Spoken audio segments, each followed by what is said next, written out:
출애굽기 9장을 보겠습니다.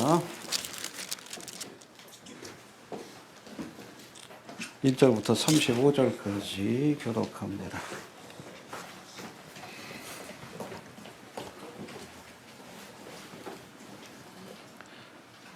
여호와께서 모세에게 이르시되 바로에게 들어가서 그에게 이르라.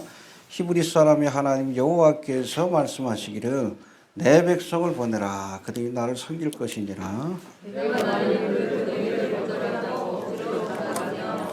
여호와의 손이 들에 있는 내 생축 말과 나귀와 약대와 우양에게 더하리니 심한 악질이 있을 것이며 여호와가 이스라엘의 생축과 그들의 죽음을 들으리니 이스라엘의 손에 것은 하나도 없지 아니하리라. 여호와께서 기한을 정하여 가라사대 여호와가 내일 이 땅에서 이 일을 행하리라 하시더니 이튿날 여호와께서 이를 행하시니 애굽의 모든 생축은 죽었으나 이스라엘의 생축은 하나도 죽지 아니한지라. 바로가 보내어 본즉 이스라엘의 생축은 하나도 죽지 아니하였더라.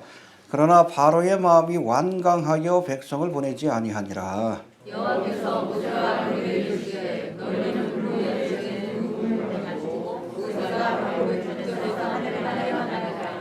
그 죄가 애굽 온 땅에 티끌이 되어 애굽 온 땅의 사람과 짐승에게 붙어서 독정이 발하리라. 그들의 불문의 죄를 가지고 바로 앞에 서서 모세가 그를 하나님이 사람과 짐승에게 붙어 독정이 벌하고 술객도 독정으로 인하여 모세 앞에 서지 못하니 독정이 술객들로부터 애굽 모든 사람에게 발하였음이니라.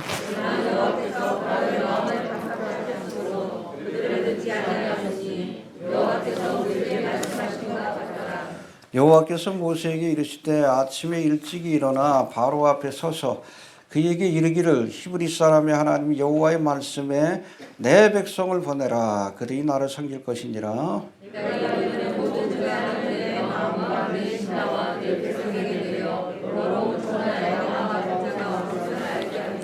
내가 손을 펴서 온역으로 너와 내 백성을 쳤더면 내가 세상에서 끊어졌을 것이나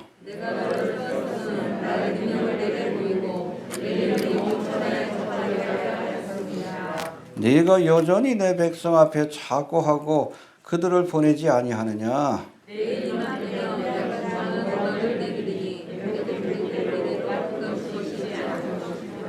이제 보내어 내 생축과 내 들에 있는 것을 다 모으라. 사람이나 짐승이나 무릇 들에 있어서 집에 돌아오지 않은 자에게는 우박이 그 위에 내리리니 그것들이 죽으리라 하셨다 하라 하시니라.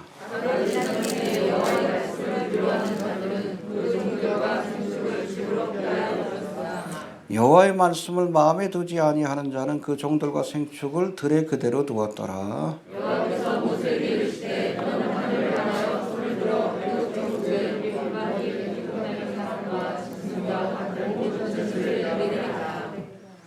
모세가 하늘을 향하여 지팡이를 들매 여호와께서 뇌성과 우박을 보내시고 불을 내려 땅에 달리게 하시니라. 여호와께서 우박을 애굽 땅에 내리시매 우박의 기름과 불덩이가 우박에 섞여 물이 심히 맹렬하니 애굽 전국에 그 굵은 나래로 같은 것이 없던 것이라. 우박이 애굽 온 땅에서 사람과 짐승을 물어나고 무릇 밭에 있는 것을 쳤으며 우박이 또 밭의 모든 채소를 치고 들의 모든 나무를 꺾었으되 바로가 사람을 보내어 모세와 아론을 불러 그들에게 이르되 이번은 내가 범죄하였노라. 여호와는 의로우시고 나와 나의 백성은 악하도다.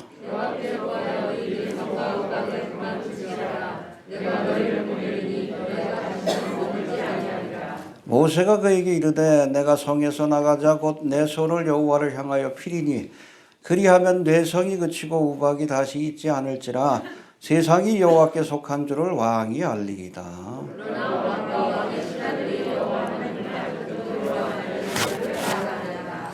때에 보리는 이삭이 나왔고 삼은 꽃이 피었으므로 삼과 보리가 상하였으나 모세가 바로를 떠나 성에서 나가서 여호와를 향하여 손을 펴매 뇌성과 우박이 그치고 비가 땅에 내리지 아니하니라.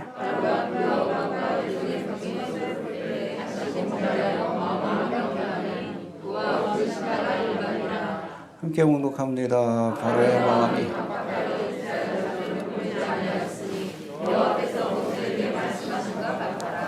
아멘.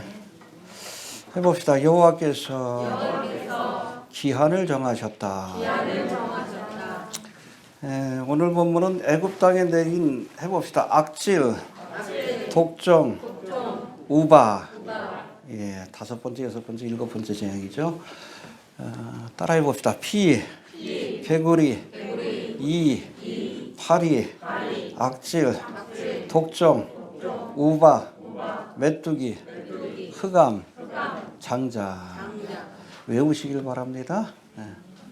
10가지 재앙에 대해서 우리가 하나하나씩 묵상해 나가는데 아무튼 좀 외울 수 있게 되길 바랍니다. 이것이 사실은 7년 대환란이 있을 인과 나팔과 대접의 재앙을 예표한다. 알겠습니까? 예. 그 사건을 예표하는 아주 중요한 사건이기 때문에 이 재앙들에 하나님께서 주시는 교훈들을 우리가 한번 살펴봐야 합니다. 오늘 본문은 애굽 땅에 내린 악질, 독점, 우박의 재앙에 관한 말씀인데 파리의 재앙까지가 사실은 경고의 의미가 강한 재앙입니다. 그렇죠? 하나님의 뜻에 순종하지 않으면 고통과 심판을 받게 될 것이다. 경고하십니다. 말로 할 때 안 들으면 그 다음에 경고하시는 거예요. 이때라도 들어야 합니다. 예. 아무튼 이렇게 경고의 의미가 강한 재앙이라면 오늘 우리가 살펴볼 악질의 재앙부터는 실질적인 피해가 발생한 재앙이에요. 가축들이 고통을 겪고 메뚜기의 재앙으로 모든 식물들이 사라지고 장자의 재앙으로 죽음의 재앙이 애굽 땅을 덮치게 되는 실질적인 피해가 발생한 돌이킬 수 없는 피해가 발생한 심판의 재앙입니다. 해봅시다. 심판의 재앙이다. 경고하실 때 들어야 돼. 그렇지 않으면 심판의 재앙을 겪게 된다는 거예요. 물론 더 지혜로운 사람은 말할 때 들어야 합니다. 알겠습니까? 지금은 하나님께서 회개하라? 말씀으로 하시잖아요. 들을 수 있게 되길 바랍니다. 그래도 듣지 않으면 경고하십니다. 재앙을 보내서. 근데 이 경고의 재앙도 듣지 않으면 돌이킬 수 없는 그 다음부터는 아예 죽도록 하나님께서 심판하시는 거예요. 이 악질의 재앙으로부터 하나님의 심판의 재앙이 애굽 땅에 내려지는 것을 우리에게 보여주는데 아무튼 이 재앙들 살펴보기 전에 먼저 지난 시간에 배운 말씀들 한번 살펴봅니다. 해봅시다. 이 개구리, 이 파리의 장. 좀 복잡한데 아무튼 이것들도 다 애굽 사람들이 섬기는 신을 어떻게 보면 하나님께서 심판하신 건데 애굽의 신들이 아니라 여호와 하나님이 참 하나님인 것을 이 재앙들을 통해서 계속 보여주고 있는 겁니다. 알겠습니까? 하나님이 명하심에 사실 애굽 땅에 기쁜 소식을 가져오던 개구리가 그렇죠? 이제 나일강이 범람해가지고 그 물이 빠지고 나면 거기다 우리가 씨를 뿌리면은 많은 곡식을 거둘 수 있는데 바로 그때 나타나는 것이 누구요? 개구리예요. 그래서 기쁨의 전령이었는데 이 개구리가 오히려 재앙의 전령이 되었다라고 말씀합니다. 지금은 주님께서 우리에게 기쁜 소식을 전해주고 계십니다. 누구든지 예수를 믿으면 구원받을 수 있는 은혜의 시대예요. 그러나 여러분 휴거의 사건으로 은혜의 시대가 끝나게 되면 그 다음부터는 재앙의 소식이 들려올 거예요. 인과 나팔과 대접의 재앙의 소식을 우리가 듣게 될 겁니다. 아무튼 기쁜 소식을 전할 때 회개해야 합니다.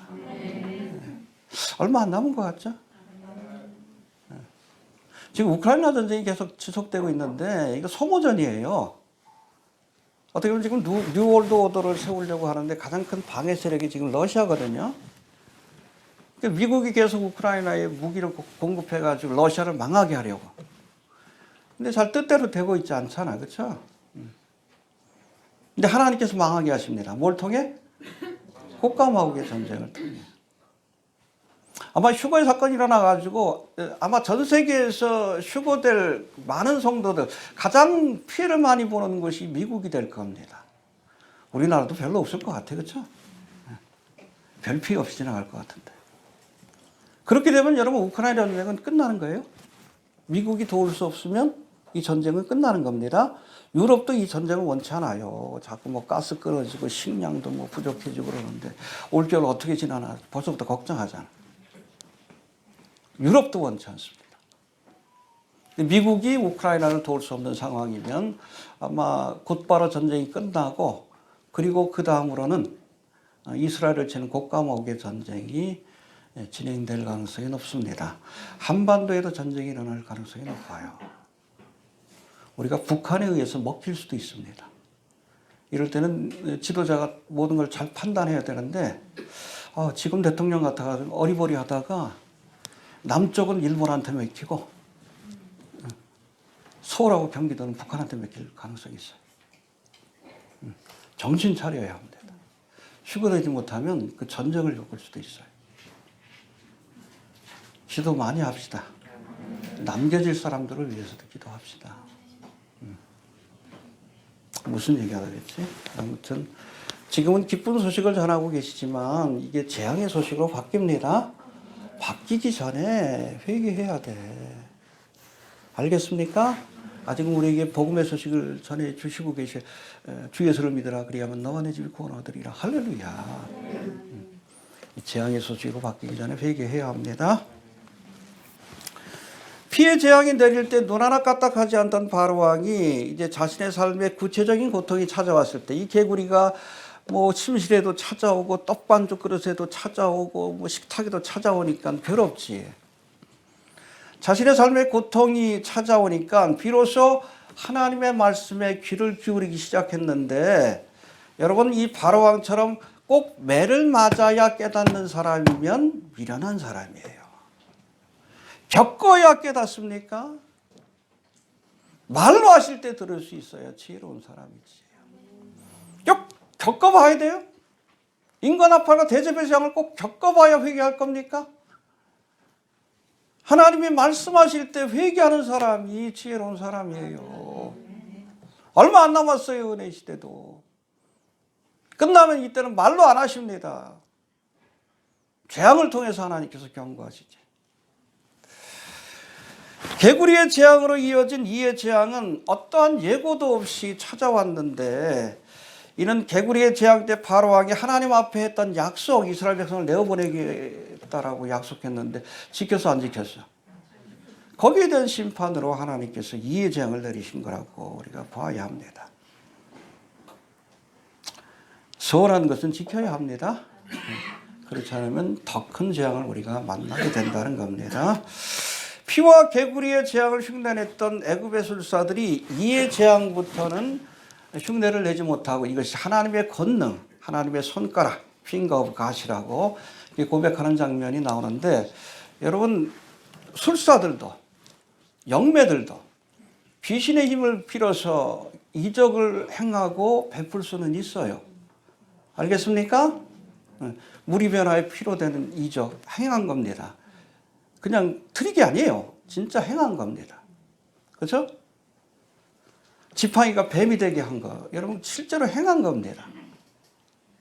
7년 대환란 때 되면 이 거짓 선자가 하늘에서 불을 내린다고 그랬어. 실제로 행한 거예요. 그러나 그 능력에는 한계가 있어요. 알겠습니까? 피조물에 한계가 있습니다. 하나님은 오늘 뭐 뒤에 살펴보겠지만 생사화복을 주관하시고 없는 것을 있게 하시는 그런 진정한 능력을 가지신 분임을 우리가 믿을 수 있게 되길 바랍니다. 예. 이의 재앙이 이어지는 8위의 재앙으로 인해 고통을 겪던 바로왕이 이제는 견딜 수 없어가지고 이스라엘 백성을 내어보내기는 하는데 타협안을 제시해요. 그래서 처음엔 뭐라 그래? 가는 건 좋은데 하나님 섬기는 건 좋은데 애굽 땅에서 섬겨라. 타협하면 안 됩니다. 예수 믿는 건 좋은데 그냥 왜 세상 사람들하고 자꾸 그냥 뭐 이렇게 다르게 행동하려고 하냐. 그냥 세상 안에서 하나님 섬겨라. 아니에요. 밖으로 나가야 합니다. 이걸 거절하니까 다음엔 또 뭐라 그래? 나가는 건 좋은데 멀리 가지 말아라. 그냥 적당히 믿어라. 적당히 믿으면 어떻게 된다고요? 적당히 지옥 갑니다. 확실히 지옥 가요. 차든지 더 없든지 해야 합니다. 이 마지막 때 여러분 예수를 믿으려면 믿고 아니면 그냥 즐기셔요. 어차피 지옥 갈 거. 응? 어차피 지옥 갈 거 즐기셔요. 죄 짓고. 괜찮아. 어차피 지옥 갈 거. 확실하게 믿어야 돼. 적당히 그냥 한쪽에는 세상에다 발을 걸치고 또 한쪽에는 또 하나님께 발을 걸치고 두 가지를 다 가지려고 하면 안 돼. 확실히 믿을 수 있게 되길 바랍니다. 특별히 마지막 때는 하나님의 심판은 나누는 거예요. 양과 알곡과 하나님의 심판은 나누는 겁니다. 하나님의 백성과 적그리스도의 백성. 7년 동안 때 뭐 그런 일들이 벌어지는데 내가 어디에 속해야 될 것인지 분명히 결단해야 돼. 순간의 선택이 우리 영혼을 좌우합니다. 10년이 아니에요. 확실하게 믿을 수 있게 되길 바랍니다. 마귀가 미혹하는 거예요. 멀리 가지 마라. 여튼 이렇게 계속 타협안을 제시하는, 뭐 뒤에도 또 나옵니다, 그게. 근데 여러분 꼭 기억할 것은 사탄 마귀는 타협할 대상이 아니요. 해봅시다. 마귀는 타협할 대상이 아니다. 무슨 대상이요? 대적하고 물리쳐야 합니다. 사탄아 물러가라. 마귀하고 거리할 생각하지 말아요. 타협할 생각하지 말아요. 그 어떤 것도 타협하면 안 돼. 사탄아 물러가라 그래야지. 내 뜻을 포기하면 안 돼요. 적당히 그냥 뭐 정치하고 적당히 뭐 선을 이렇게 해가지고 타협하는 거지. 아니요. 신앙생활은 타협하면 안 돼요. 특별히 사탄 마귀하고 얘는 뭐 네이티브 랭귀지가 거짓말이요. 입만 열면 거짓말하는 이게 사탄 마귀의 속성인데 그 말 듣고선 타협해봐. 뒤통수 맞지. 타협하지 맙시다. 싸워서 물리칠 수 있게 되길 바랍니다. 해봅시다. 사탄아 물러가라. 알겠습니까? 결코 타협하지 마셔요. 자, 이제는 본문을 통해서 주시는 교훈들 한번 생각해 봅니다. 먼저 악질의 재앙 1절부터 7절까지인데 먼저 1절부터 4절까지 한번 봅시다. 다 같이 봉독합니다. 여호와께서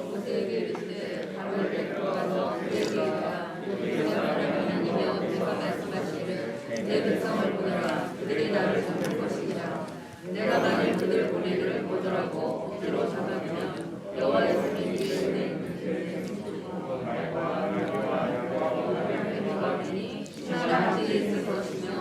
여호와가 구별하리니. 예, 우리가 지난 시간 배운 말씀을 생각해 보면 이의 재앙, 모기라고 이렇게 봅니다.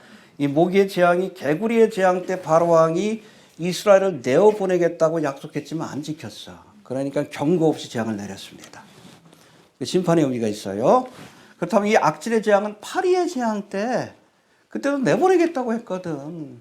근데 안 지키니까 결국에는 이 악질의 재앙으로 심판하시는 거예요.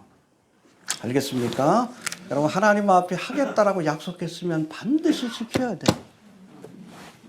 서운했으면 지켜야 합니다. 지키지 않으면 심판받아요. 아예 처음부터 서운하지 말던가. 해봅시다. 약속했으면 지켜야 한다. 하나님은 여러분 거짓말을 못하시고 진리 하나님이시기 때문에 여러분 거짓말하는 사람을 제일 싫어해요. 특별히 우리 믿음의 사람들도 하나님 앞에 맹세하면 안 돼. 지키질 못할 맹세는 제가 늘 얘기하죠. 뭐 하겠다고 서운하지 마라. 그냥 해. 마음으로 생각하고 있다가 또 못할 경우가 생기잖아. 여건이 안 돼가지고. 그럼 죄가 안 돼. 근데 입으로 서운하면 거기에 대해서 책임을 져야 돼. 하나님은 거짓말하는 사람을 싫어하기 때문에. 이해가 되십니까? 뭐 내가 주님 위해서 뭘 하겠다 그러면 서운하지 마시고 그냥 하세요. 그러면 돼. 생각하고 있다가 못하면 괜찮아. 죄가 안 돼요. 결코 죄가 안 됩니다. 여건이 안 되는데 어떻게. 그러나 거짓말하고 서운하는 것을 하나님 기뻐하지 않습니다. 이게 바로 왕이 하나님께서 심판하시는 거예요. 이해가 되시죠? 자, 다섯 번째 재앙인 악질의 재앙은 구제역과 같이 가축들에게만 발생한 재앙인데 오늘 본문에는 이 악질로 인해서 애굽의 생축들이 죽었다. 그러니까 이스라엘의 생축들은 구별시켰다. 할렐루야. 고센 땅에는 악질의 재앙이 없었다. 믿습니까? 예, 그래서 여기 뭐 이 재앙 같은 악질의 재앙 같은 경우에는 가축들에게만 전염되는 거예요. 우리가 굳이 여기 뭐 그렇죠? 그런가 하면 독종의 재앙은 이게 확대가 돼요. 가축뿐 아니라 사람들에게도 전염되는. 이걸 뭐라고 하죠? 의학적으로? 인수공통 감염병. 들어보셨죠? 사람하고 짐승하고 똑같이 감염되는. 여러분 코로나는 원래 가축들에게만 전염되는 질병이에요. 약대라든지 낙타라든지 박쥐라든지. 여러분 인류의 역사 속에서 이 코로나가 사람한테 전염된 적이 없어요. 근데 왜 이번에 코로나 사태가 생겼어요?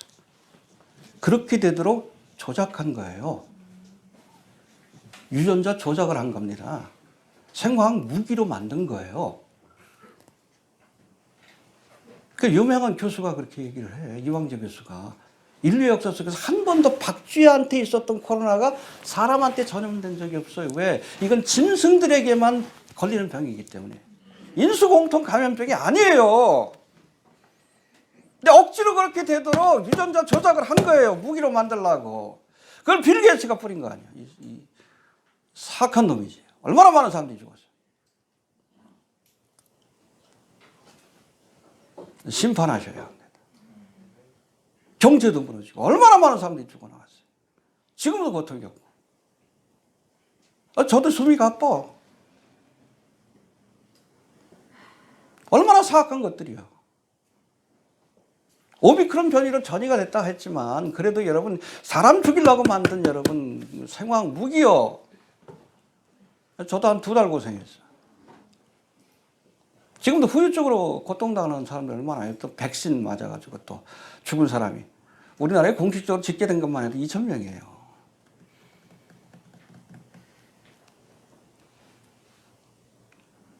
윤석열 정부가 그걸 들춰내야 되는데 그걸 못해. 지도 뭐 그림자 정부에 꼭도 가시니까. 하겠다 그러고 나서 못해. 문재인을 걸고 넘어지려면 여러분 그거 가지고 걸고 넘어지면 돼. 근데 지도 못해. 지가 오늘 지도 주고. 그러니까 그런 거예요. 아무튼 여러분 악질의 재앙은 짐승들에게만 감염되는 질병입니다. 뒤에 살펴볼 독종의 재앙은 인수공통 감염병. 그렇게 보시면 됩니다. 이해가 되십니까? 예. 아까 설명한 것처럼 지금까지 내린 피, 개구리 이 파리의 재앙은 잠깐 고통을 주다가 시간이 지나면 회복되는 재앙이에요. 그렇죠? 개구리가 나타났다? 사라지고. 아니, 모기한테 물려서 어렵지만, 그렇죠? 또 사라지면 또 상처도 회복되고 그런 거 아니에요. 파리의 재앙도 그렇고. 그러나 악질의 재앙부터는 회복되기 힘든 심각한 피해를 남깁니다. 왜?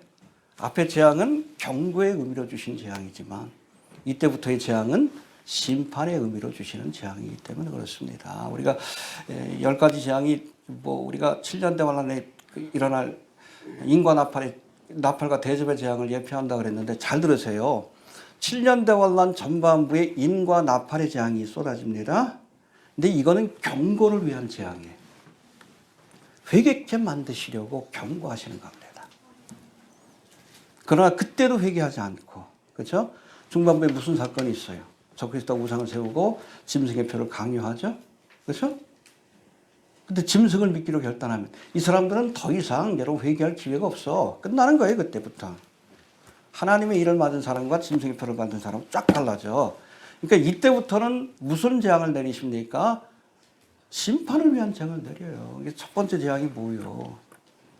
응? 짐승의 표를 받은 사람들이 헌대가 나잖아. 그게 독종의 재앙하고 똑같은 거예요. 그때부터는 아예 죽이시는 거예요. 그 전반부는 그래도 회개할 기회를 주시기 위해서 경고하시는 재앙을 보내는 거예요. 인과 나팔의 재앙.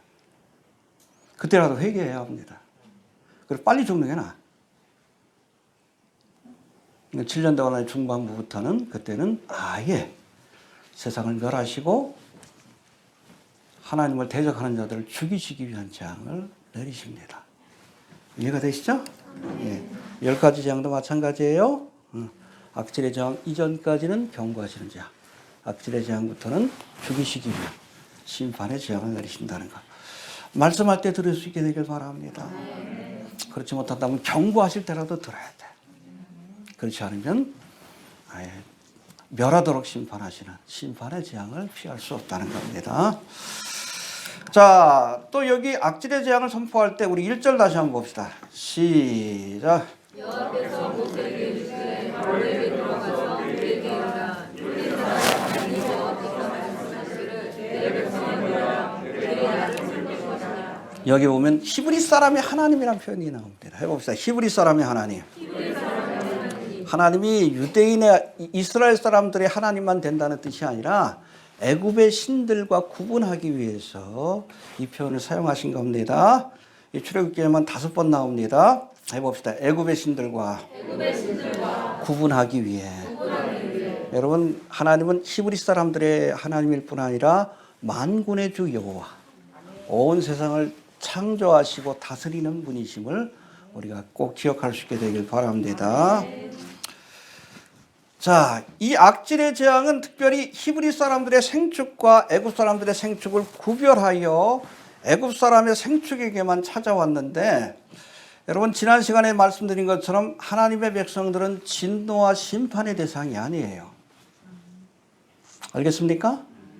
여러분 10가지 재앙은 하나님의 진노가 쏟아지는 기간이에요. 그런데 하나님의 백성들은 하나님의 진노와 심판의 대상이 아닙니다. 마귀의 진노의 대상이 될 수는 있어요. 사람의 진노의 대상이 될 수는 있어요. 그렇죠? 그러니까 순교하고 고통을 겪지. 그러나 어떤 경우에도 하나님의 진노와 심판의 대상이 될 수는 없어요. 사랑의 대상이지. 그러니까 심판이 있기 전에 데려가시는 거예요. 환란이 있기 전에. 환란 통과설 자꾸 얘기하는 사람들이 있는데 믿음대로 될 거예요. 난 환란 전 휴가를 믿습니다. 시험에 대로 면하게 하려고 말씀하셨잖아요. 우리는 이미 시험을 통과한 사람들이요. 데려가십니다. 물론 이스라엘 백성은 아직 회개하지 않으니까 7년 대환란의 기간 동안에 이 고난을 통해서 저들이 회개할 때에 저들에게도 특별히 하나님의 진노가 집중적으로 쏟아지는 후반부 7년 대환란이 대접의 재앙이 시작되기 전에 하나님께서 예비하신 도피처로 저들을 데려가시는 겁니다. 할렐루야. 시험을 면케하시러. 믿습니까? 그래서 예표적 사건이 2가지예요. 우리가 노아의 홍수 때도 보면 우리 교회는 에녹과 같이 하나님의 심판이 있기 전에 데려가시는 그 은혜를 얻게 되는 것이고, 할렐루야. 노아는 심판을 통과하지만 보호해 주시는 은혜, 이 이스라엘 백성들이 얻게 되는 은혜입니다. 믿습니까? 그 일은 뭐 다른 건 아니에요. 지금이라도 이스라엘 백성 가운데 예수를 믿는 사람은 환란 전에 휴거가 돼요. 그러나 아직 민족적으로 회개하지 않았으니까 그 사람들은 7년 동안의 전반부 때 회개하면 하나님께서 특별히 하나님의 진노가 쏟아지는 대접의 재앙 때 광야에 예비한 도피처로 데려가시는 겁니다. 여러분, 교회를 위한 도피처는 없어요. 유일한 도피처는 하늘에 예비하신 처소밖에 없습니다. 자꾸 요즘도 보면은 뭐 환난의 때가 오니까 뭐 우리끼리 모여가지고 어디 가자. 다 이단이요. 이스라엘 백성을 위한 도피처를 하나님께서 예비해 놓으셨습니다. 정확하게 명칭까지도 부세이라, 보스라. 요단이 있어요, 요단에. 이사야서에 보면 아예 요단 땅에 하나님의 진노와 심판이 피해갈 것이다라고 말씀합니다. 7년 대환란 때도. 도망가려면 그쪽으로 가셔요. 잡족이라도 되시길 바랍니다. 이 땅에 피할 곳 없어요. 교회를 위한 여러분 도피처는 자기밖에 없어. 하늘에 예비한 처소. 자꾸 도피처 얘기하는 것들이 있어요. 그 어떤 이상한 율법주의적인 교회도 거기도 뭐 다 그냥 사역을 접고 교회도 문 닫는데, 예? 환란을 준비하라고 뭐 도피처로 가는지. 제2의 신옥조가 나올 것 같아. 다 이단이야, 다 이단. 도피처는 누구를 위한 것이다? 7년 대환란의 기간 동안에 회개할 이스라엘 백성을 위한 거예요. 교회를 위한 도피처는 자기밖에 없습니다. 휴거되시길 바랍니다. 또 악질의 재앙은 이스라엘과 애굽인들의 생축을 구분하여 하나님께서 이스라엘의 생축은 살려두시고, 할렐루야, 애굽인들의 생축은 죽이시는 그래서 하나님께서 살리고 죽이는 생사화복의 권세가 있다는 사실을 보여주신 재앙입니다. 하나님이 살라 하시면 삽니다. 죽으라 하면 죽어요. 생사화복의 권한이 하나님께 있음을 우리가 믿을 수 있게 되길 바랍니다. 그래서 우리 예수 믿는 사람은 살든지 죽든지.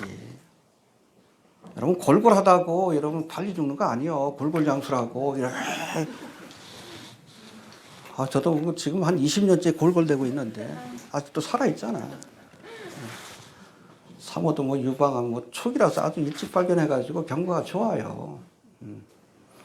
보니까는 요번 기회에 좀 공부를 좀 했는데 보통 우리가 좀 갱년기 되고 이렇게 나이가 되면 고혈압, 당뇨 걸리듯이 여자들은 유방암 유병들이 많대.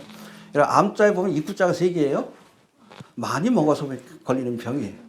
현대인의 병, 고혈압하고 당뇨하고 똑같아.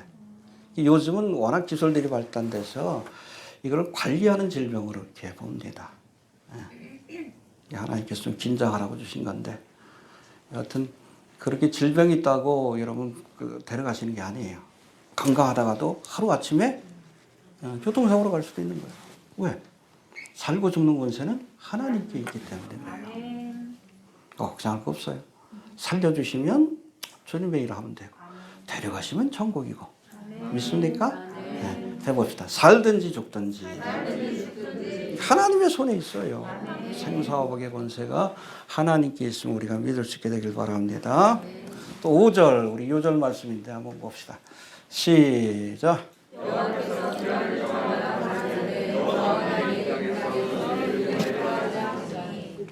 중요한 말씀이 나옵니다. 여호와께서 기한을 정하셨다. 악질의 재앙이 내릴 그 기한을 정하셨다. 영어 성경은 definite time이라고 돼 있는데 분명한 시간을 정해 놓으셨다는 거예요. 분명한 시간. 재앙을 내리실 분명한 시간을 정해 놓으셨다는 겁니다. 휴거의 사건도 하나님이 정하신 시간이 있습니다. definite time이 있어요. 우리는 몰라. 그날 그것을 우리는 몰라요. 누구도 몰라? 근데 안다 그러면 자기가 예수님보다 더 낫다는 거예요. 하나님만 아십니다. 그러나 분명히 하나님이 definitely 확실하게 정하신 시간에 우리를 데려가실 겁니다. 알겠습니까? 굉장히 중요해요. 기한을 정하요. 악질의 재앙을 내리는 기한을 정하신 것처럼 휴거의 사건을 위한 하나님께는 타임테이블이 있어요. 늦지도 않고 빠르지도 않은 때에. 이번 뭐 나팔절에 안 오셔가지고 좀 섭섭한 분이 계시는데 조금 좀 줄어들었어. 출석이란. 그럴 필요 없어요. 하나님이 정하신 시간에 빠르지도 않고 늦지도 않는 시간에 데려가실 겁니다. 해봅시다. 하나님이 기한을 정하셨다. 위로가 되죠? 우리가 몰라서 그렇지. 그러나 분명히 하나님이 정해놓으신 시간이 있습니다. definite time이 있다는 거 우리가 꼭 기억할 수 있게 되길 바랍니다. 독종의 재앙으로 넘어갑시다. 8절부터 10절까지 8절부터 10절 시작.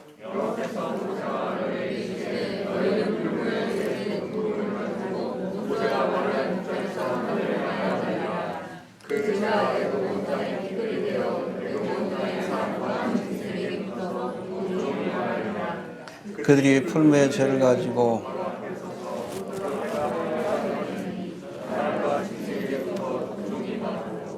예, 8절부터 12절까지가 독종의 재앙에 대한 말씀인데 풀무에서 재 두 움큼을 가지고 풀무가 뭔지 알죠? 뭐를 태워가지고 저거 하는 거 거기 재가 있으니까 그 재 두 움큼을 가지고 하늘에다 날리니까 이것이 티끌이 되어서 사람과 짐승에게 붙어서 독종이 되었다라고 말씀하시는데 이 악질의 재앙은 누구에게만? 생축에게만. 근데 이 독종의 재앙은 생축뿐 아니라 사람에게도 아까 설명했듯이 인수공통 감염병이었다. 그 대상이 확대가 된 겁니다. 악질의 재앙 때 회개하지 않으니까 재앙을 더 확대하여 하나님께서 생축뿐 아니라 사람까지도 고통을 겪도록 심판하신 겁니다. 알겠습니까? 적당히 치실 때 회개해야지. 그렇지 않으면 더 맞아요. 더 크게 맞습니다. 악질의 재앙 때 회개해야지. 그렇지 않으니까 독종의 재앙까지 겪게 되는 거예요. 이해가 되시죠? 예.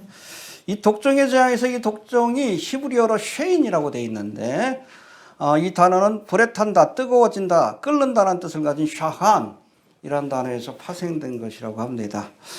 욥이 하나님께서 허락하셔가지고 사탄 마귀가 악창이 나게 했다라고 했죠. 이게 쉐인이에요. 그러니까 여러분 독종하고 악창은 똑같은 겁니다. 근데 이게 누구에게만 났다 그랬죠? 오늘 애굽 사람들에게만 이 독종이 났다라고 했어요. 근데 이게 다시 한번 나옵니다.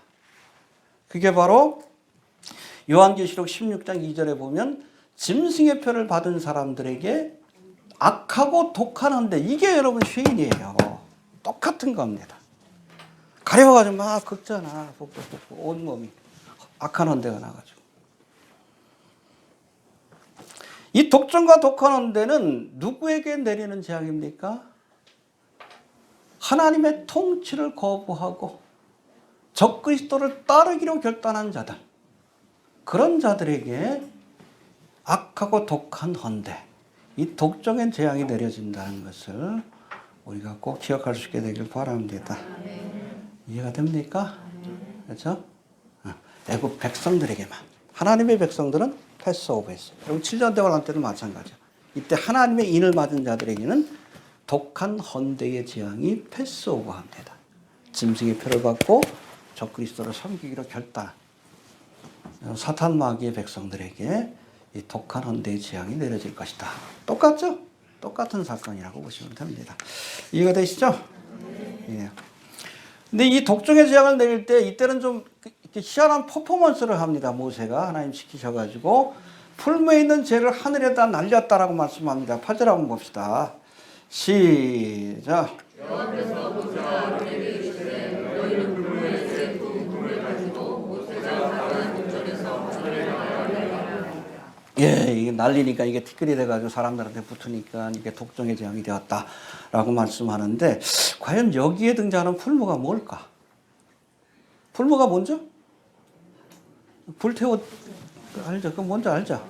사드락과 메삭과 아벳느고가 이 풀무불에 들어갔는데 두 가지 해석이 있어요. 첫 번째는 이 풀무가 이스라엘 백성들이 벽돌을 굽기 위해 사용했던 풀무라는 해석이 있습니다. 그렇죠? 진으로 이렇게 하고 나서 불에다 이렇게 풀무에다 녹아서 단단하게 만들어야 되니까. 이 첫 번째 해석입니다. 애굽 사람들이 이스라엘 백성들에게 시킨 고역 가운데 대표적인 것이 바로 이 벽돌을 만드는 거예요. 벽돌을 만들게 했잖아. 이 벽돌을 굽는 풀무에서 나오는 재를 가지고 독종의 재앙을 입혔어요. 이게 뭐예요? 이스라엘 백성들을 괴롭게 했으니까 너희도 괴로움을 당해라. 이해가 되시죠? 너를 축복하는 자에게는 저주하는 자에게는 똑같이 당하게 하신 것입니다. 이게 첫 번째 해석이고 두 번째 해석은 이것이 애굽 사람들이 두려워하는 악신, 악한 신이라고 하는 티폰에게 재물을 불태워 바치고 남은 풀무의 재라고 이렇게 보는 해석입니다.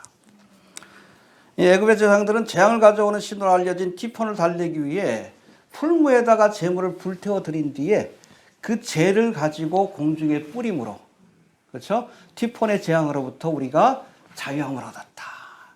이제는 재앙이 내리지 않았다. 재앙에서 벗어났다. 이렇게 선포했는데 모세는 오히려 이 재를 가지고 재앙을 선포하는 도구로 사용했다는 거예요. 재앙이 벗어났다는 의미를 가진 그 재를 가지고 오히려 재앙을 선포하는 그런 도구로 사용했다는 겁니다. 여러분, 재앙을 내리는 권세가 티폰에게 있는 것이 아니라 누구에게 있다? 하나님께 있다는 것을 이 퍼포먼스를 통해, 이 사건을 통해서 보여준 겁니다. 할렐루야. 하나님께는 생사, 살고 죽고 화복, 화와 복을 내리시는 권세가 누구에게? 하나님에게. 티폰에게 있는 게 아니라 하나님께 있는 거예요. 그러니까 여호와를 경외하는 것이 지혜입니다. 이해가 되시죠? 네, 하나님께는 해봅시다. 하나님께는 살리고 죽이고 화를 내리고 복을 주시는 권세가 있다. 이해가 되시죠? 네. 악질의 재앙을 통해 생사의 권세가 있다는 것. 이 독종의 재앙을 통해 화복의 권세가 있다는 것. 생사 화복의 권세가 하나님께 있다는 사실을 이 사건을 통해서 하나님께서 깨닫게 하신 겁니다. 자, 11절 봅시다. 11절 시작.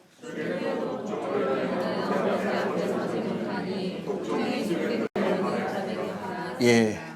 예, 여기 보니까 모세의 이적을 흉내내던 술객 얀네와 얀브레라고 사도 바울은 이렇게 소개하고 있는데, 이의 재앙부터는 하나님의 이적을 흉내내지 못하더니, 잘 들으세요, 독종의 재앙부터는 아예 자신들도 하나님의 심판을 받는 대상이 되고 말았습니다. 여러분, 사악한 영을 섬기는 영매들은, 잘 들으세요, 다른 사람을 구하지 못할 뿐 아니라 스스로도 구원하지 못하는 무능한 존재입니다. 천공과 건진. 미혹하는 여러분 술수를 행할 수는 있어요. 네? 미혹하는. 그러나 사람을 구원하는 그런 이적을 베풀 수는 없어요. 스스로도 구원 못합니다. 알겠습니까? 네. 네, 여러분 귀신을 섬긴 영매들 두려워할 필요가 없어.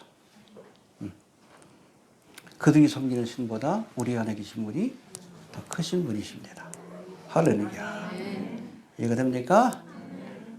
그런 영매들이 나라를 주관하고 있으니 참 기도 많이 합시다. 참 망조예요, 망조.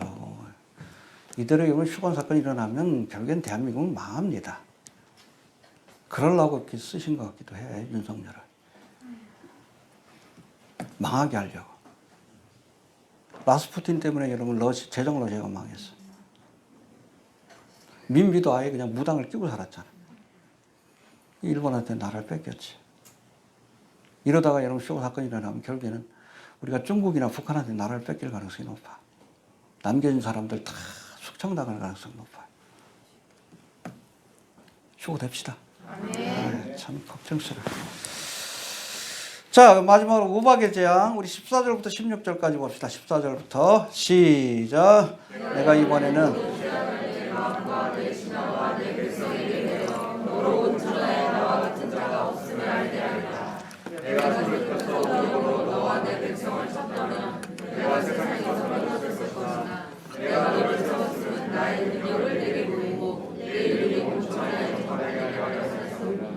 예, 이 우박의 재앙도 특이하게 재앙을 내리기 전에 이 재앙을 내리는 목적을 분명히 설명합니다. 무슨 목적으로? 하나님의 이름을 온 천하에 전파되게 하기 위해서 이 재앙을 내릴 것이다. 할렐루야. 믿습니까? 우박의 재앙을 포함해 애굽 땅에 내린 모든 재앙이 온 천하에 하나님이 어떤 분인지를 알리는 재앙입니다. 히브리 노예들이 섬기는 하나님이 아니라 만군의 주 여호와가 되신다는 사실.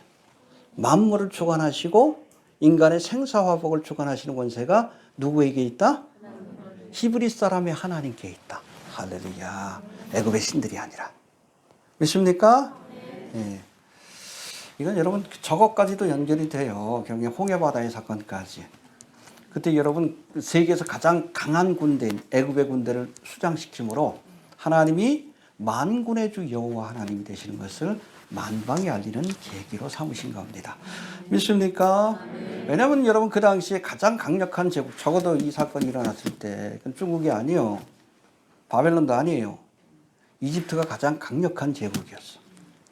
근데 그 신들을 하나님께서 그렇게 제어하시고 저들을 심판하시는 모습을 통해 하나님이 만군의 주 여호와, 만물을 주관하시고 생사화복을 주관하시는 분을 만천하에 알리는 계기로 삼으셨다는 겁니다.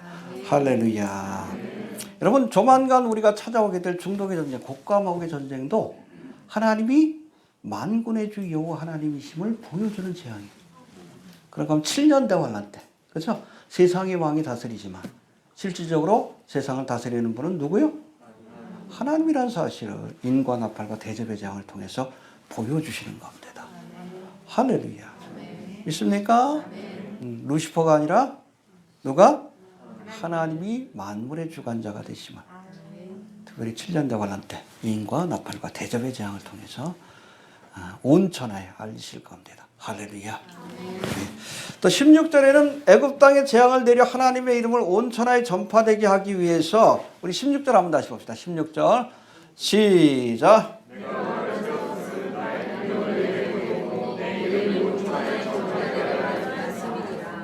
예, 16절 맞나요? 다시 한번 봅시다. 시작.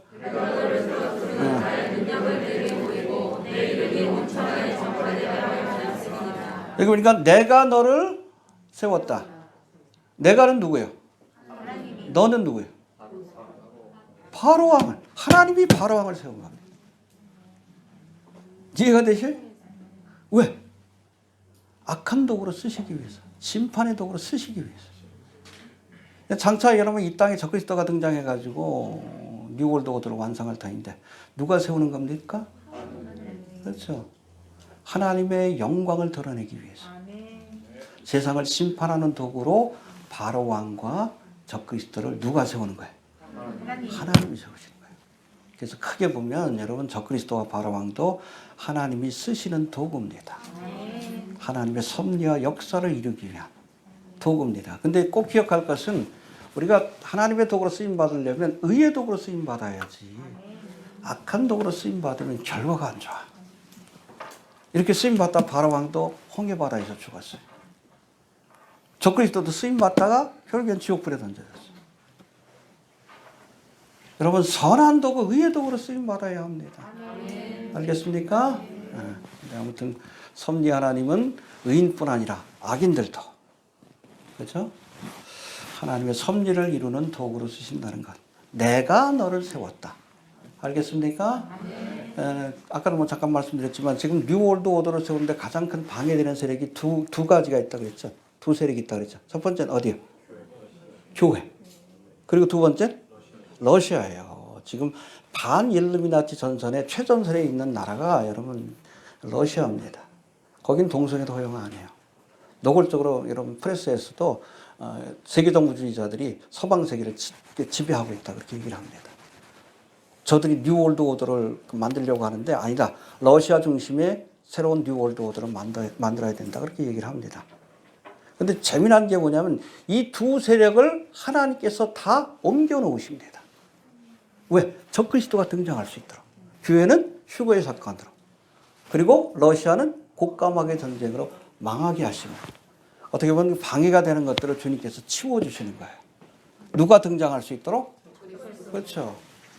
하나님이 적그리스도를 세우는 겁니다. 저를 통해서 세상을 심판하게 하시려고. 누가 만물의 주관자예요? 하나님의 시나리오대로 모든 것들을 진행시키는 거예요. 두려워할 필요가 없어요. 믿습니까? 하나님의 섭리대로 이루어지고 있고 미리 알려주셨잖아요. 그렇죠? 성경에서 이미 요한계시록에서 이미 알려주셨잖아요. 우리는 여러분 미래를 압니다. 뭐 예언받아서가 아니라 성경 말씀을 통해 아는 거예요. 어떤 분은 어떻게 아니? 아니 성경에 나와 있잖아. 어린아이 같은 믿음만 우리가 가지면 알아요. 하나님이 말씀하시면 역사가 된다. 그것만 믿으면 얼마나 간단해. 우리가 미래를 알 수 있고 실제로 그런 일들이 벌어지고 있잖아. 10년 전에도 제가 중동에 곡감마곡 전쟁이 일어날 거라고 했는데 지금 모든 것들이 다 준비되고 있잖아요. 어떻게 그렇게 정확할 수 있어? 성경 말씀이니까 정확하지. 아무튼 사탄마귀도 하나님 세우시는 또 쓰시는 도구에 불과하다는 거 꼭 기억할 수 있게 되길 바랍니다. 18절 한번 다시 봅시다. 18절 시작.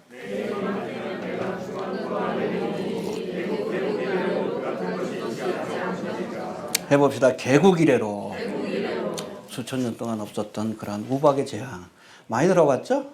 요즘 뭐 비 한 번 내리면 뭐라 그래? 관측이래. 관측이래. 뭐 예전에는 뭐 관측이 안 됐으니까 잘 모르니까. 최대의 홍수, 최대의 무슨 가뭄 그러잖아. 비슷하죠? 계곡 이래로.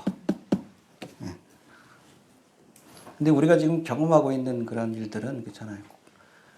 이전에 경험하지 못했던 지진과 기근과 홍수와 가뭄과 뭐 이런 것들을 지금 경험하고 있잖아. 근데 잘 들으세요.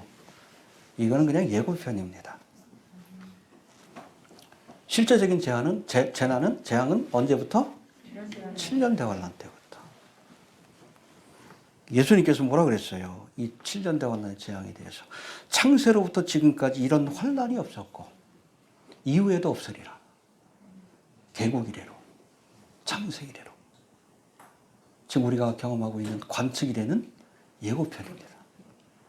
늘 얘기합니다. 예고편만 보고 갑시다. 본편이 궁금하면 남아 계시면 됩니다. 이건 개국 이래가 아니라 창세 이래로 예수님이 말씀하신 거예요. 창세로부터 지금까지 이런 환란이 없었고 그 후에도 없으리라. 마태복음 24장 21장.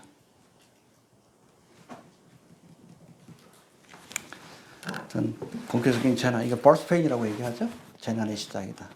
점점 시간이 지나갈수록 강도가 세지고 빈도가 잦아지는. 이건 창세 이래로 없었던 재앙이 될 겁니다. 그 전에 우리가 휴가될 수 있게 되길 바랍니다. 자, 19절부터 21절까지 흥미로운 말씀이 나오는데 시작.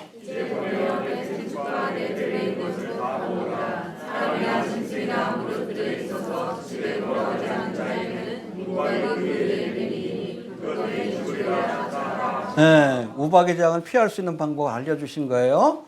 우박의 재앙이 있을 것도 알려주고 이것을 피할 방법도 모세가 알려준 겁니다. 그 이후에 반응이 참 재밌어. 20절 시작.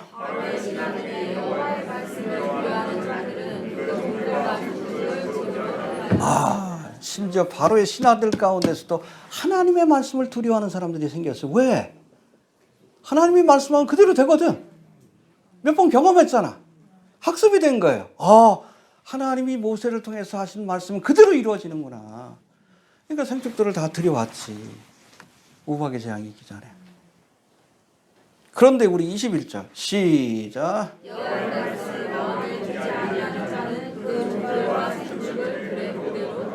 그렇게 말씀하시고 경고하셔도 깨닫지 못하는 사람들이 있어요. 결국엔 재앙을 당하는 거지. 알겠습니까? 네. 모세의 경고를 들은 바로의 신하 중에 여호와의 말씀을 두려워하여, 이게 참 중요해. 이게 믿음의 시작입니다. 여호와를 경외하는 것이 지식과 지혜의 시작이라고 말씀합니다. 이게 믿음의 시작이에요. 알겠습니까? 하나님 말씀하니까 그대로 이루어진다. 그렇죠? 우리 블로그에 여러분 한 난이 뭐예요? 종말에 관한 성경의 예언들, 그다음에 그 밑에가 뭐 시대 징조다. 성경의 예언이 펼쳐지는 시대 징조를 통해서 깨달으라는 겁니다. 하나님이 말씀하시면 그대로 이루어진다는 거예요. 하나님을 믿으라는 얘기예요. 이해가 됩니까? 예. 아무튼 이런 자들은 우박의 재앙을 피할 수 있었지만 여호와의 말씀을 마음에 두지 않은 자들은 그 종들과 생축들을 들에 그대로 두어서 우박의 재앙을 피하지 못했다라고 말씀합니다. 하나님을 믿지 않는 애굽인들이었지만 그들 가운데서도 모세가 전한 하나님의 말씀을 두려워하며 그 말씀을 순종한 사람들이 있었다는 건데, 이렇게 하나님의 말씀을 두려워하는 애굽인들 가운데 잘 들으세요. 상당수가 이스라엘 백성들이 출애굽할 때 함께 출애굽의 사건에 참여합니다. 이들은 뭐라고 해요? 잡족이에요, 이게. 믹스트 멀티투드라고 해서 상당한 잡족이 함께 했다. 볼까요? 12장 38절 봅시다.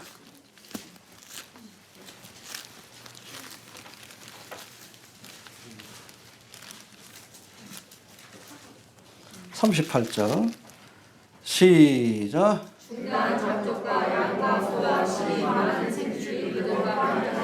그렇죠. 이스라엘 백성만 간 게 아니에요. 중다한 잡족, 수를 헤아릴 수 없는 잡족들, 애굽 사람들이요.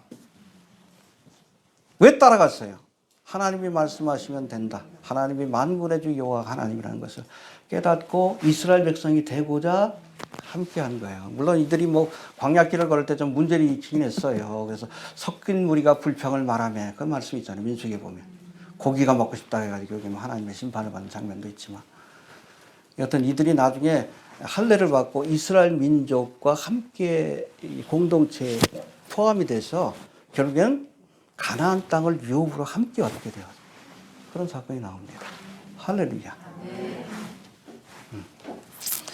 이 최근 들어서 블로그를 통해서 하나님이 예언하신 종말에 관한 말씀들이 그대로 이루어지는 시대의 징조를 보면서 예수를 믿겠다고 하는 분들이 계시는데 그들이 잡족입니다.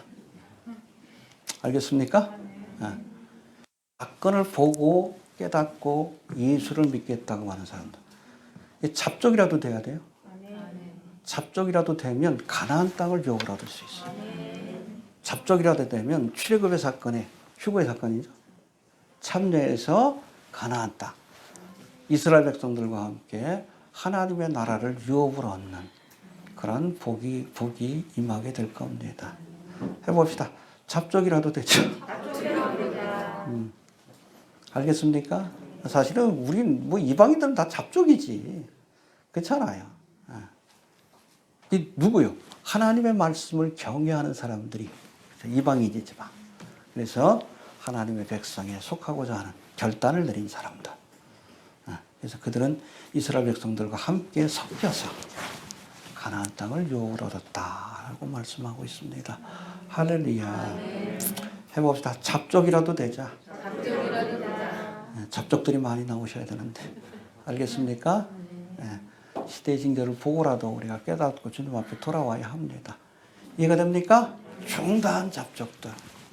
마지막으로 제안을 보여주시는데 보고라도 깨달아야 합니다. 예, 이제 23절부터 26절까지 봅시다. 시작.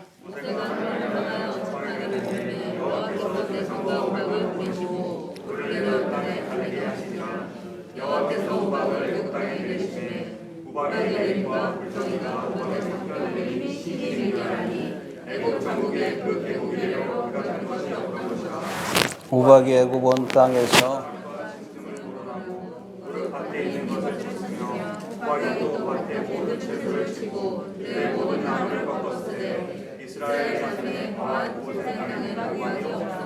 예, 이게 그냥 일반적 우박이 아니에요. 우박과 함께 불덩이도 내렸다. 이건 하나님의 심판을 의미하는 이적입니다. 알겠습니까? 요한계시록 16장에도 우박의 재앙이 나와요. 이때는 뭐 불하고 같이 내린 건 아니지만 우박의 무게가 어떻게 된다고요? 한 달란트. 한 달란트가 몇 킬로인지 아십니까? 이게 정확하진 않아요. 어떤 사람 뭐 이게 대충 하니까 정확한 단위가 없으니까 27kg에서 45kg 사이라고 합니다. 이게 하늘에서 떨어져. 맞으면 그냥 즉사하는 거예요. 차도 그냥 이게 하늘에서 바위 덩어리가 떨어지는 거예요. 30kg, 40kg짜리 바위 덩어리가 떨어진다고 생각해봐. 건물도 파괴되는 거지. 휴가되지 못하면 경험하게 될 겁니다. 알겠습니까? 그야말로 뭐 토굴에 숨어 있지 않으면 살아남을 수가 없어. 이 건물도 다 무너지겠죠? 뭐 이거 다 무너지지. 30kg, 40kg짜리 여러분 이 우박이 여기 떨어진다고 생각해봐. 앉아있다 다 가는 거지. 일반적인 재앙이 아니에요. 하나님의 심판의 의미를 가진 재앙입니다. 불과 함께 내린 우박도 그렇고 한 달란트짜리 27kg에서 45kg. 이게 여러분 이것도 한 달란트로 만들었다고 얘기를 합니다. 요거를 등대를 나중에 뭐 성막할 때 살펴볼 타인데 한 달란트가 맞나? 아무튼 이걸 쳐가지고 만들었다고 해요. 지금 만들어 놓은 거 있어요? 예루살렘에 성전준비위원회가 이거 다 만들어 놨어. 요거대로 그 황금을 쳐가지고 이렇게 양식대로 규례대로 만들어 놓은 게 있어요. 근데 이게 그냥 하늘에서 떨어지니 어떻겠어요? 휴가 됩시다. 예. 또 우박의 재앙을 설명한 25절의 말씀, 25절 한번 봅시다. 25절 다시 시작.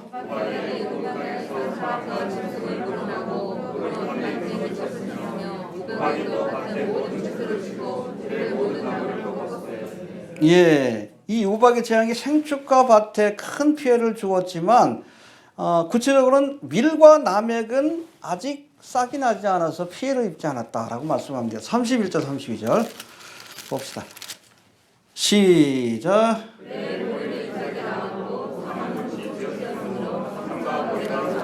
예, 보리는 좀 일찍 트니까 이삭이 나와가지고 보리 농사를 망친 거예요. 그리고 3은 애굽인들이 옷 만들 때 쓰는 겁니다. 삼배 옷처럼.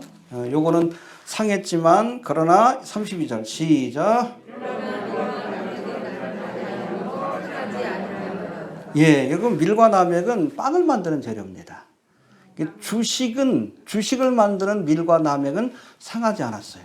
그러나 바로 왕이 회개하지 않으니까 그 다음에 무슨 재앙이 찾아옵니까? 메뚜기 재앙도 싹 쓸어버린 거예요. 알겠습니까? 적당히 치신 거예요. 먹고 살 수 있을 정도로. 그래도 회개하지 않으니까 아예 그냥 싹 쓸어간 거예요. 기근이지. 아무튼 적당히 칠 때 회개해야 합니다. 예, 그 다음에 26절에 보면 26절 시작. 예, 여러분 고센 땅에는 이스라엘 백성이 머무는 이 고센 땅에는 재앙이 없었다. 이게 패스오버입니다. 넘어갔다. 6월절이 패스오버예요. 장자의 재앙이 넘어갔다. 근데 장자의 재앙뿐 아니라 10가지 재앙이 다 패스오버한 겁니다. 그거를 기념하는 것이 패스오버 6월절 절기입니다. 할렐루야. 해봅시다. 하나님이 재앙 가운데서 지켜주셨다. 패스오버하는 은혜. 그러니까 여러분 이 땅에 7년 동안 있기 전에 이것을 패스오버하는 은혜. 이 휴거의 사건을 통해서 우리에게 주실 줄로 그렇게 믿습니다. 굉장히 중요해요. 이 출애굽기가 바로 휴거의 사건을 예표하는 아주 중요한 사건입니다. 자, 그리고 27절 봅시다. 27절 시작.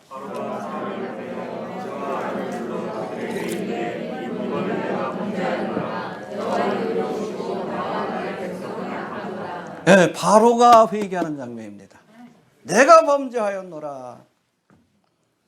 나와 내 백성이 악하도다. 근데 진실한 회개예요? 아니지. 말로만 한 회개입니다. 34절 35절 시작.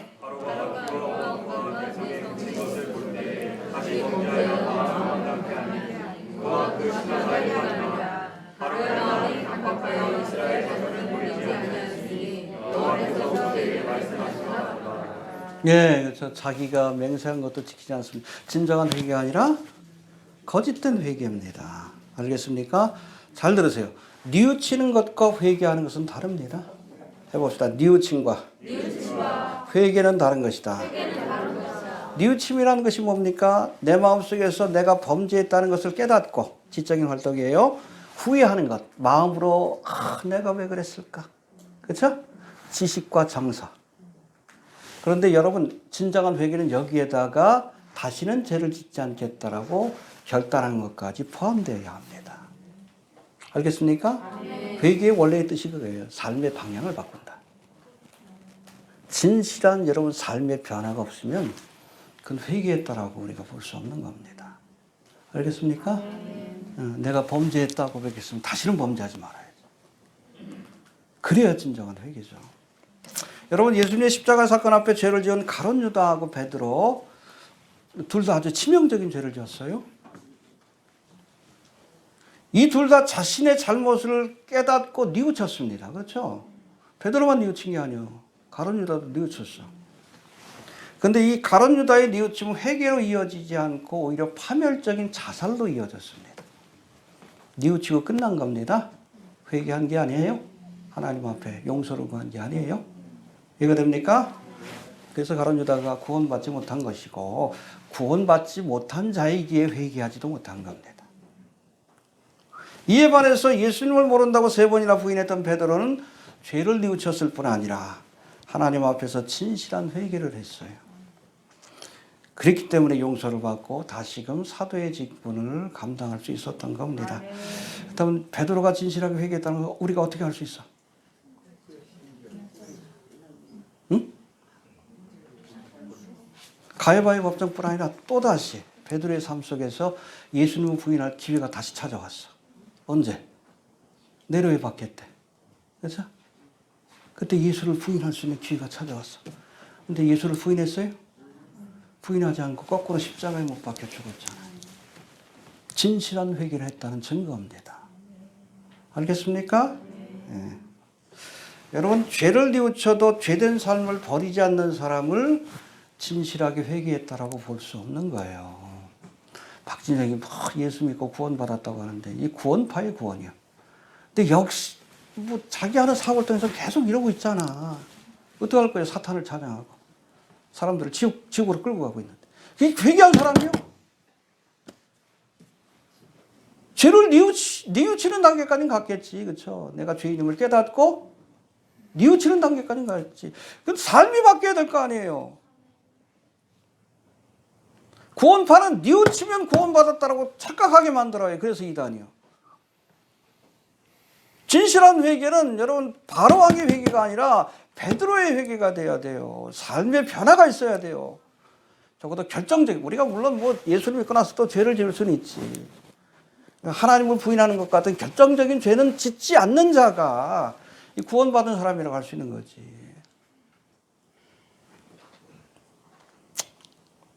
여러분 회개는 지식과 정서에만 관계된 것이 아니라 지식과 정서와 의지라고 하는 우리의 전인격이 변하는 그 과정을 회개라고 합니다.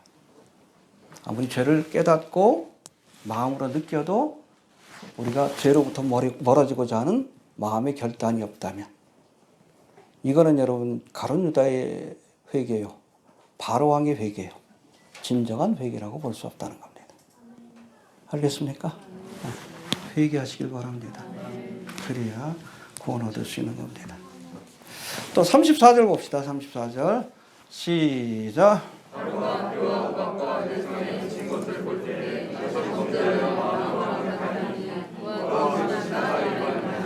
해봅시다. 그와 그 신하가 일반이라 한 마음이 되어서 바로왕과 그 신하들이 한 마음이 되어서 하나님을 대적한 겁니다.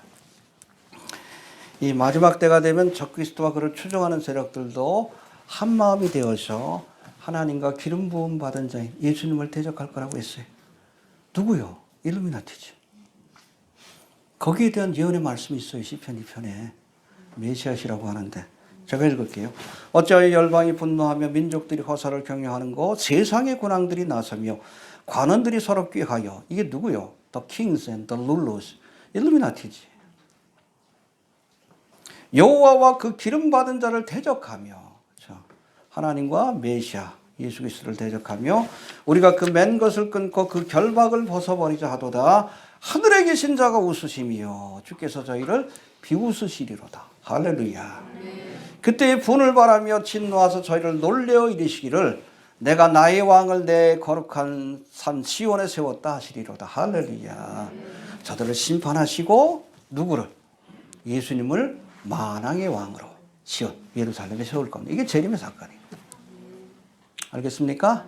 지금 바로와 그 신하들이 적그리스도와 그를 추종하는 세력들이 하나님과 기름 부은 자들을 대적하고 있지만 예수님을 대적하지만 하나님 심판하시고 만왕의 왕이신 주님이 오셔서 이 땅을 다스리게 될 겁니다. 할렐루야. 믿습니까? 예. 자, 정리합니다. 피해 재앙으로부터 파리의 재앙까지가 경고의 의미를 담은 재앙이라면 악질의 재앙부터는 심판하기 위한 재앙이 쏟아졌다고 말씀합니다. 말로 해도 듣지 않는 자들에게는 하나님께서 경고의 재앙을 보내시고 경고의 재앙으로도 깨닫지 못하는 자들에게는 그야말로 멸하도록 심판의 재앙을 보낸다는 것을 기억할 수 있게 되길 바랍니다. 말로 하실 때 들읍시다. 경고를 보고라도 회개해야 합니다. 그렇지 않은 자들에게는 심판의 재앙이 내려진다. 기억할 수 있게 되길 바랍니다. 애굽인들의 생축과 이스라엘 백성들의 생축을 구분하여 죽이시는 악질의 재앙을 통해 하나님이 생사화복의 주관자가 되심을 보여주셨습니다. 할렐루야. 하나님을 믿지 않는 애굽 백성들에게 독종의 재앙이 임한 것처럼 7년 대환란의 기간 동안에도 짐승의 표를 받고 적그리스도를 섬기는 자들에게 독종, 악하고 독한 헌대가 내리는 그러한 바라는 재앙이 임할 것이다라고 말씀합니다. 애굽의 신하들 가운데서도 모세가 전하는 하나님의 말씀을 두려워하여 우박의 재앙을 피할 수 있는 자들이 생겨났는데 이렇게 하나님의 말씀을 두려워하는 애굽인들 가운데 잡적으로 출애굽의 사건에 참여하여 가나안 땅을 유업을 얻은 사람들이 있었다라고 말씀합니다. 할렐루야. 이제 성경의 예언들이 지금 눈앞에 펼쳐지고 있습니다. 이런 때 우리가 잡족이라도 되어서 알겠습니까? 휴거의 사건에 참여하고 하나님의 나라를 유업으로 얻을 수 있는 사람들이 될 수 있기를 바랍니다. 해봅시다. 잡족이라도 되자. 하나님 보여주신 시대 징조를 통해서라도 깨닫고 늦게나마 우리가 하나님을 믿겠다는 결단을 하고 우리 출애굽의 사건에 함께 참여하는 사람들이 좀 될 수 있기를 바랍니다. 주신 말씀 붙들고 기도합니다.